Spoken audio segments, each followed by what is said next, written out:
Hey guys, what's up everyone? Welcome or welcome back again to another video tutorial lesson from the Apex Predator Billiards Training Club. My name is Apex Elenio, your aspiring professional pool player and pool instructor based here in the island of Jamaica, and I'm very excited to be here with you today. I'm very excited to be bringing this particular tutorial lesson on this 10 ball break and run. It's just one of those 10 ball break and runs out of many that I've had both in 9 ball and 8 ball, but it just really stands out for me in terms of my execution and of course how I was able to maneuver my way around the table using the correct principles of position play and cue ball control. Of course, you would have seen my previous upload where I had a failed attempt, where I had an interesting safety battle, very short safety battle with the ghost,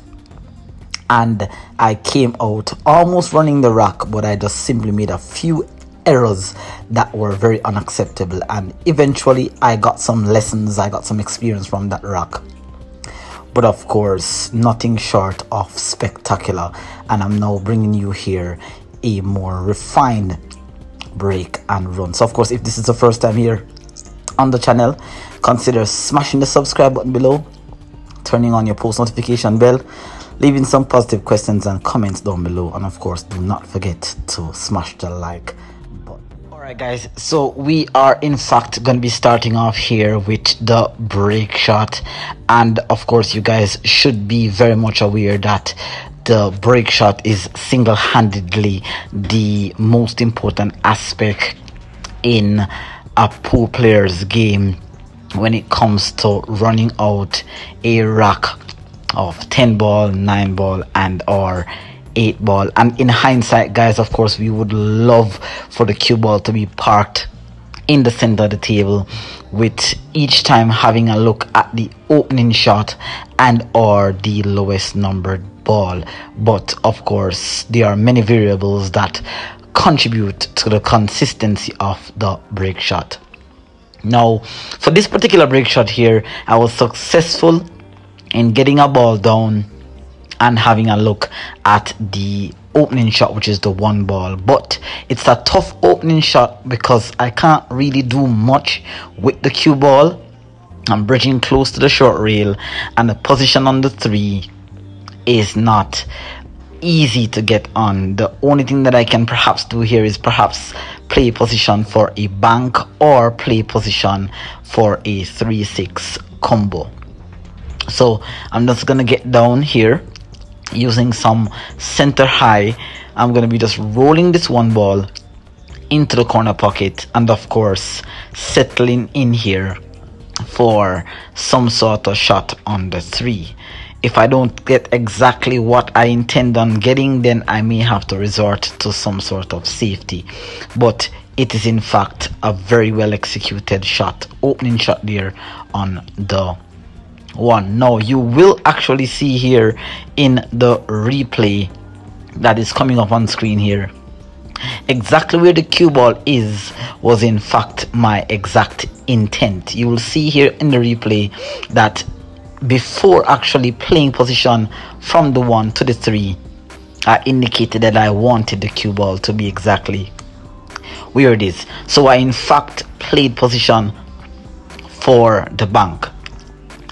Now I'm going to be using the DR.DAVE Billiards once more than twice bank system, a very reliable bank system when we are off angle, when it's not a dead bank. So just using a bit of stun follow here and medium fast speed, I was able to deposit that 3 ball into the pocket. It was a very steady stroke, a very tidy stroke here, and you can see how I stay down on my shot and execute to perfection.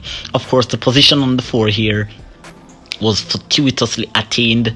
I would have been trying to actually get position on the 4 to the left, to the top left corner pocket, but a nice nudge there on the 4, on the 8 pardon me, got me into position for a 4-8 combo. So now right now I'm just pretty much looking at calculating the combo. It's not a very difficult combo, but what's going to be challenging is leaving a fairly good position on the 4 after the combination, so I can easily transition to the 5 that is on the bottom short rail. That's going to be key.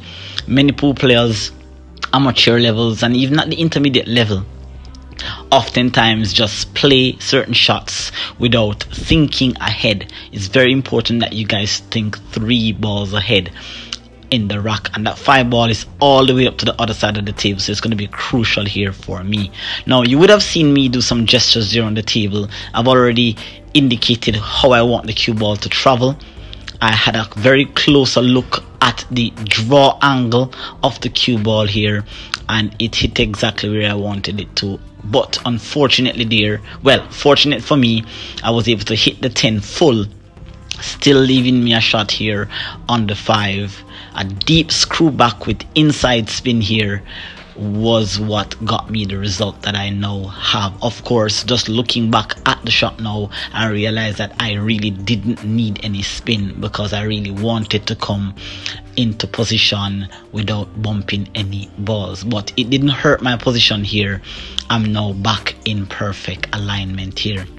Now I have a thin cut here on the 5, and it's not going to be easy in terms of the position, because I need to get an angle on the 6 that will easily allow me to get back onto the 7. If you notice that my cue ball has to be moving up and down the table based on the position of the balls, so the angle here on the 6 is going to be crucial. So just cutting that thin 5 ball into the corner using some top right spin, going down to the bottom short rail, and just coming back up into the middle of the table there or thereabout, which now obviously gives me the perfect angle that I need to get back onto the 7. Now you would have seen me here walking around to take a look at the positional zone that I want here on the 7, which is around the 2nd diamond.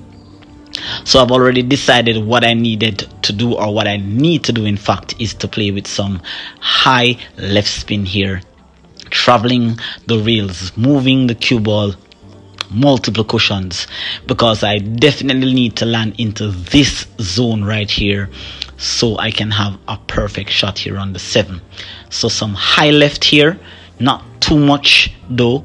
Of course, I would have needed a bit more lateral spin to get into that zone. If you notice where the cue ball hit, it hit exactly into the spot that I had intended, that I wanted prior to playing the shot on the 6. So you'll see here that my cue ball positional play is of course spot on. It's of course something that I put a lot of thought and work into, and it landed me nicely on the 7 here. Really good rack here, guys. It's just a very touching rack for me. It's nothing special, but it's just the execution that really got me into a really heightened mood here for the run. Now I almost messed up a little bit, almost messed up here. I really should have played with a bit more force.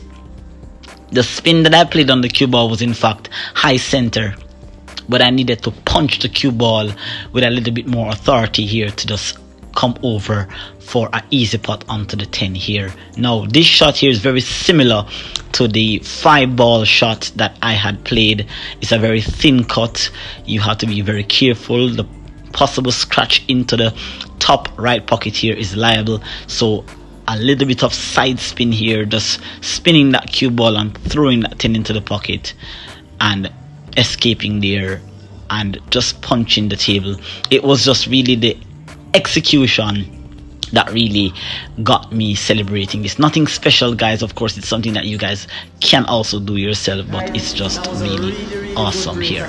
Let's have a look at what I have to say about this. I played on the 1 to play for the aggressive bank on the 3. That was slow, that was just purely bravery. I cannot say what I would do if I was in another rack. All I can say is that was a really good run out, and I know that the practice is really and truly paying off, and I'm hoping that I can really get some titles for you guys.